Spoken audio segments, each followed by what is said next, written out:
What happens when a beloved country music icon walks onto a talk show set, expecting a friendly chat about her new album, only to find herself face to face with a host determined to drag her through the mud of political controversy?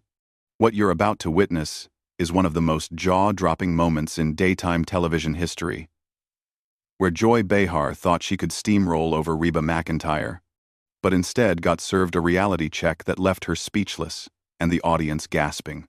This is the story of how one of country music's most respected voices turned the tables on a host who clearly underestimated her guest. Make sure to subscribe and drop a comment below, because you're going to want to discuss this absolute train wreck after you see what happens.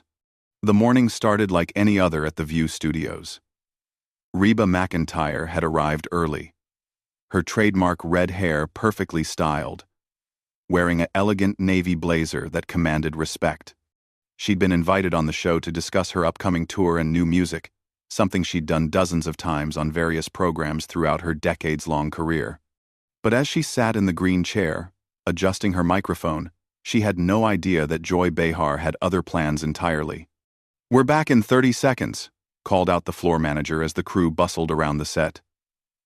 Reba smiled warmly at the other hosts, Whoopi Goldberg giving her an encouraging nod. She'd always enjoyed appearing on The View, finding the conversation lively and the audience welcoming. Today felt different, though. There was a tension in the air she couldn't quite place. "And we're live in 3, 2. The floor manager pointed at the cameras as the familiar theme music faded out. "Welcome back to The View," Joy announced with her characteristic sharp smile. "We're here with country music legend Reba McEntire, who's got a new tour coming up. But before we talk about music, Reba, I think our audience would love to know where you stand on some of the issues that really matter to working families across America." Reba's smile faltered slightly. This wasn't the direction she'd expected the conversation to take. "Well, Joy, I'm really here to talk about my music and connect with the fans who've supported me all these years." "Oh, come on now," Joy pressed, leaning forward with that look in her eyes that regular viewers knew meant trouble. "You've got a platform, you've got influence.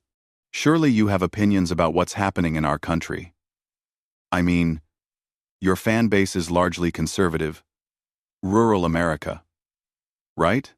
The same people who've been voting against their own interests for years." The audience shifted uncomfortably in their seats. Even Whoopi raised an eyebrow at Joy's aggressive opening. Reba sat back slightly, her posture straightening. Years of performing had taught her how to read a room, and she could feel this one turning hostile. "Joy, I think you might be making some assumptions about my fans that aren't fair," Reba replied calmly. "My audience is made up of all kinds of people, from all walks of life. They're teachers, nurses, farmers, business owners, military families. They're good people who work hard and love their families. But let's be honest here," Joy interrupted. "These are the same people who support policies that hurt working women, that take away reproductive rights, that deny climate change. How do you reconcile entertaining people whose values are so backwards?" The studio fell silent, except for the quiet hum of cameras. Reba's jaw tightened almost imperceptibly, but when she spoke, her voice remained steady and controlled. "Joy, I think you're confusing political stereotypes with real human beings. The people who come to my concerts aren't defined by how you think they vote. They're mothers worried about their children's futures, fathers working 2 jobs to make ends meet, young people trying to find their place in the world." "That's a nice deflection," Joy shot back, clearly not satisfied with the diplomatic response. "But we both know that country music has a problem with diversity, with inclusion.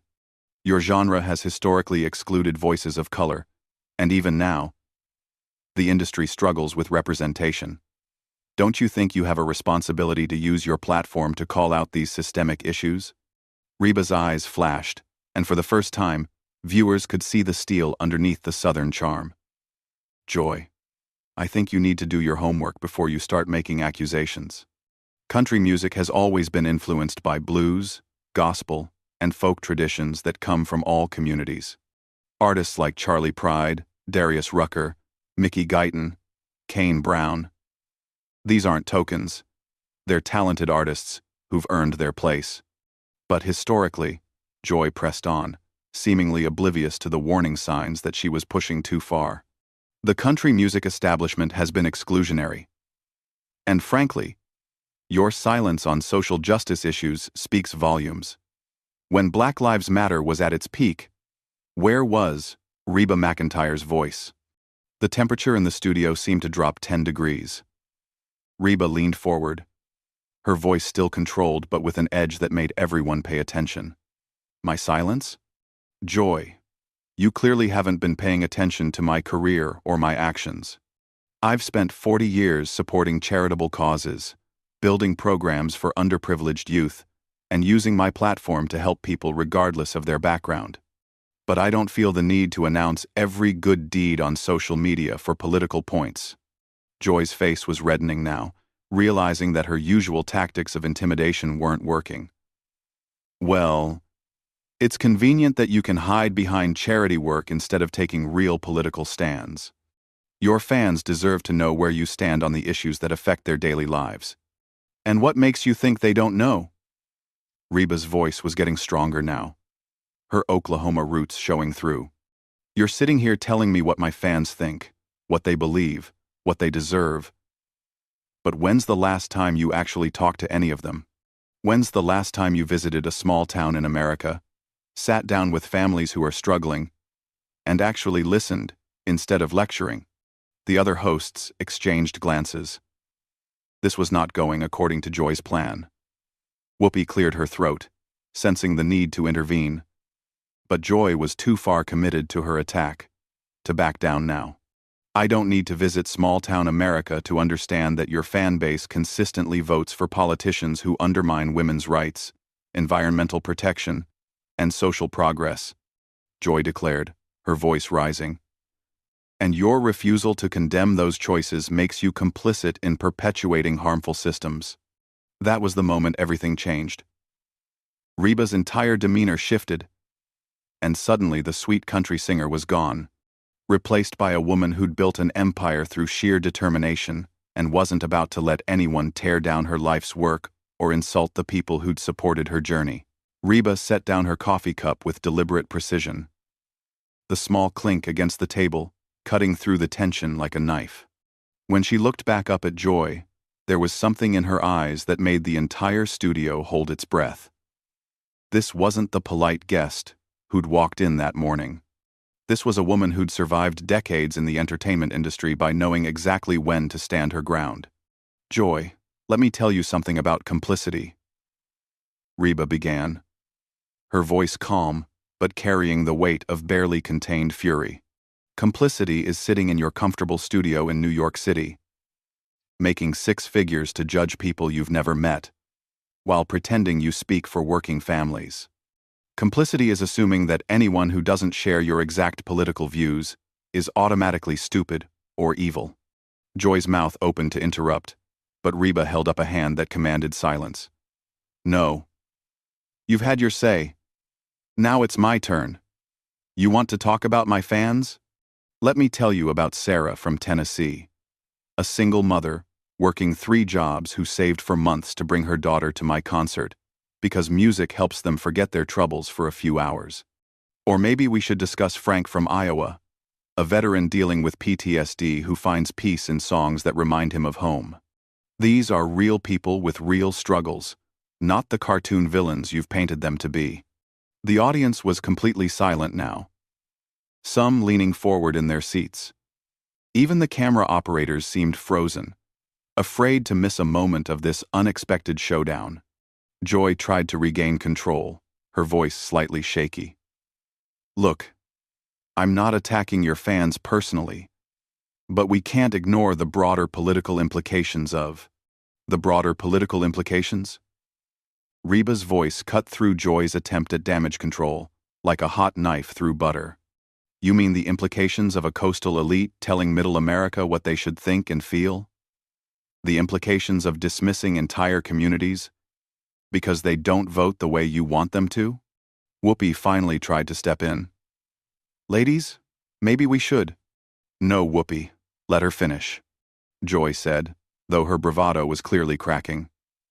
I want to hear how Reba justifies staying silent while her platform could be used to educate people on important social issues. Reba's laugh was sharp and cold. Educate people? Joy. You're sitting here assuming that anyone who doesn't echo your talking points needs to be educated.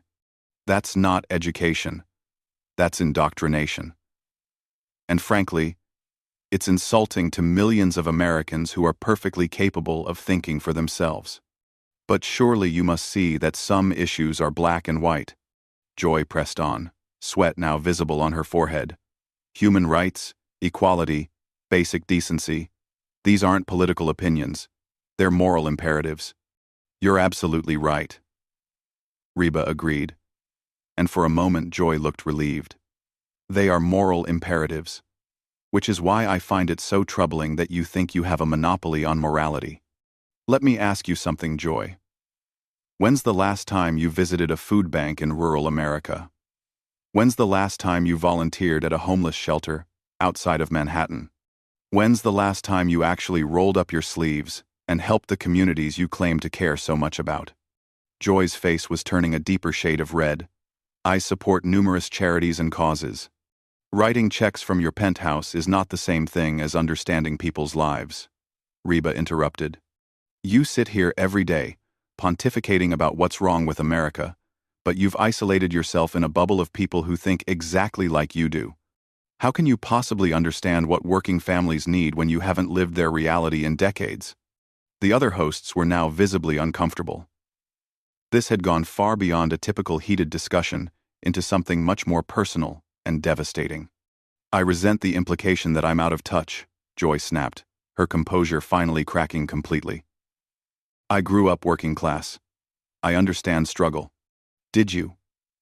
Reba's question hung in the air like a challenge. Because, from where I'm sitting, it looks like you've forgotten where you came from. You've traded your authenticity for applause lines, and your compassion for cheap political points. That woman who grew up working class would be ashamed of what you've become. The studio was so quiet you could hear the air conditioning humming. Joy's mouth opened and closed like a fish out of water, clearly searching for a comeback that wouldn't come. You want to talk about using platforms responsibly? Reba continued, her voice gaining momentum. Then, let's talk about how you use yours. Every day, you come on this show and spread division, painting half the country as enemies instead of fellow Americans with different perspectives. You've turned political discourse into a blood sport, and then you have the audacity to lecture others about unity and understanding. That's not... I don't, Joy stammered. Completely off balance now. We discuss important issues here. We hold people accountable. No, Joy. You don't hold people accountable. You attack them. There's a difference. Reba's words were surgical in their precision. Accountability requires good faith engagement with different viewpoints. What you do is character assassination dressed up as social justice. You've weaponized moral outrage to silence anyone who doesn't conform to your worldview. Joy looked around desperately, seeking support from her co-hosts, but found only uncomfortable silence. Even her usual allies seemed stunned by the thoroughness of Reba's dismantling of her arguments. I think, Joy tried weakly, that we're getting off track here. This was supposed to be about your music. Oh no, Reba said with a smile that didn't reach her eyes. You opened this door, Joy. You decided that instead of talking about music, you wanted to have a political confrontation. You assumed that because I'm from Oklahoma and sing country music, I'd be an easy target for your usual routine. But here's the thing about assumptions. They make you look foolish when you're wrong. The audience was starting to murmur now, some nodding in agreement with Reba's points. Joy could feel the room slipping away from her, the control she'd wielded for years suddenly evaporating before her eyes. You're twisting my words, Joy said desperately. I never said you were an easy target. Didn't you? Reba leaned back in her chair, completely in command now. From the moment this segment started, you've talked down to me, made assumptions about my fans, questioned my values, and demanded I justify my existence to your satisfaction. If that's not treating someone like an easy target, then I don't know what is. Joy's hands were visibly shaking now as she reached for her water glass, her carefully constructed facade crumbling in real time. The woman who'd built a career on cutting down guests with sharp wit and political righteousness was discovering what it felt like to be on the receiving end of a truly devastating takedown. You know what the real tragedy is here, Joy? Reba continued, her voice now carrying the weight of disappointment rather than anger. You had an opportunity today to have a genuine conversation with someone who's spent 4 decades connecting with people across this country. Instead, you chose to turn it into an ambush because you thought it would make for good television. I wasn't ambushing anyone, Joy protested weakly, but her voice lacked any conviction. I was asking legitimate questions about important issues. No, you weren't asking questions, Reba corrected her with surgical precision. You were making statements disguised as questions. There's a difference between, what are your thoughts on social issues, and how do you justify entertaining people whose values are backwards? One invites dialogue, the other is an accusation wrapped in a question mark. The other co-hosts sat in stunned silence, watching their colleague get systematically dismantled by someone they'd clearly underestimated. The audience was hanging on every word, many nodding in agreement with Reba's points. But surely, Joy tried one more desperate attempt to regain footing. You can understand why people might want to know where celebrities stand on important issues. Of course I can understand that, Reba replied, her tone almost pitying now. But there's a respectful way to explore those topics. And then there's what you did today. You assumed the worst about me and my fans from the very first question. You didn't want to understand my perspective. You wanted to expose what you believed were my flaws. Joy's face was now a mottled red, her breathing shallow. That's not true. I respect diverse viewpoints. Reba's laugh was soft but cutting. Joy, in the 15 minutes we've been talking, you've called my fans backwards, accused me of being complicit in harmful systems, suggested my industry is racist, and questioned my moral character. If that's your idea of respecting diverse viewpoints, I'd hate to see what disrespect looks like. The studio audience was no longer silent. Quiet murmurs of agreement with Reba were becoming audible, and Joy could sense the room completely turning against her. You're putting words in my mouth, Joy said, her voice cracking slightly. I never called your fans backwards. Didn't you? Reba pulled out her phone and glanced at it as if reading something. I believe your exact words were that they vote against their own interests and support backwards values. Would you like me to ask the producers to roll back the footage? Joy's eyes went wide with panic.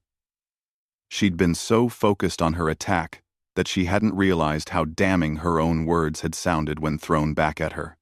I was speaking generally about voting patterns, Joy stammered. Not making personal attacks. Joy, stop. Reba's voice was firm but not unkind. Just stop. You're embarrassing yourself now. Own what you said instead of trying to walk it back. At least have the courage of your convictions. The silence that followed was deafening. Joy sat frozen, her mouth slightly open, clearly out of ammunition and ideas. For perhaps the first time in her television career, she was completely and utterly speechless. You know what I think happened here today? Reba said, filling the silence with a voice that commanded the entire studio's attention. I think you've been in your bubble so long that you forgot there are intelligent, thoughtful people who might see the world differently than you do. You've surrounded yourself with people who applaud every political talking point you make. And it's made you lazy in your thinking. Joy tried to speak, but only managed a weak, I don't think that's fair. Fair? Reba's eyebrows rose. Joy, you've spent this entire interview being unfair. You've been condescending, presumptuous, and frankly, quite rude. I came here as your guest, and you've treated me like a defendant in some moral courtroom where you've appointed yourself as judge and jury. Whoopi finally found her voice, though it was strained. No, Reba said firmly, holding up her hand. I think the audience deserves to see how this ends. Joy started something here, and she should see it through to its conclusion. Joy looked around desperately, seeking an escape route, but finding none. The cameras were still rolling.